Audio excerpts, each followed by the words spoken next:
Australia के दौरे के बाद बीसीसीआई यानी कि भारतीय क्रिकेट कंट्रोल बोर्ड की एक बड़ी बैठक हुई और इस बोर्ड की बैठक में कई मुद्दे जो वाकई में बहुत अहम थे उन मुद्दों पर बातचीत हुई, चर्चा हुई।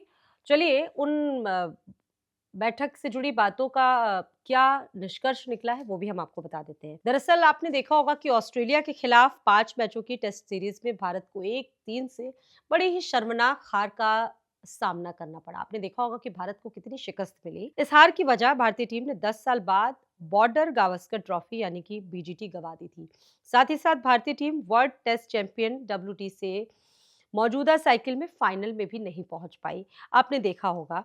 और उसके बाद टीम को किस तरीके से एक बुरी हार का सामना करना पड़ा और बहुत सारी चीजें ये भी इसमें निकल कर आ रही है कि खिलाड़ियों की अनुशासनहीनता से भी बहुत नाराज है बीसीसीआई। रिव्यू मीटिंग में ड्रेसिंग रूम में कई ऐसी चीजें हैं जो निकल कर सामने आई।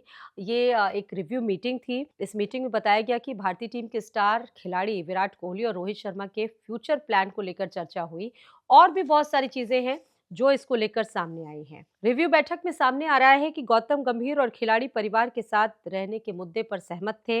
मीटिंग में यह भी तय हुआ कि जूनियर युवा क्रिकेटर के साथ सख्ती बरतने की जरूरत है, क्योंकि कई बार ऐसा देखा जाता है कि सख्ती बरती नहीं जाती और आमतौर पर ऐसी अनुशासनहीनता निकलकर सामने आती है। बीसीसीआई की रिव्यू मीटिंग में एक वरिष्ठ खिलाड़ी ने बीसीसीआई को मैच फीस न बांटने का सुझाव दिया, क्योंकि खिलाड़ी घरेलू और राष्ट्रीय टीम को प्रायोरिटी नहीं दे रहे थे। ये भी इस रिव्यू में बैठक का एक कहा जा सकता है कि एक खास बिंदु था। और साथ ही साथ कोलकाता में इंग्लैंड के खिलाफ पहले टी20 मैच के दौरान गौतम गंभीर और बीसीसीआई के बीच में भी कुछ ठीक नहीं था, इसको लेकर भी चीजें सामने आई हैं। फिलहाल बीसीसीआई की मीटिंग के बाद जो माहौल है वो एकदम से गर्मा गया है। आपको क्या लगता है किस तरह की चीजें वहां पर चल रही हैं और किस तरह के बड़े फैसले लेने चाहिए देश हित में बीसीसीआई को खिलाड़ियों से जुड़े? हमें कमेंट बॉक्स में जरूर बताएं।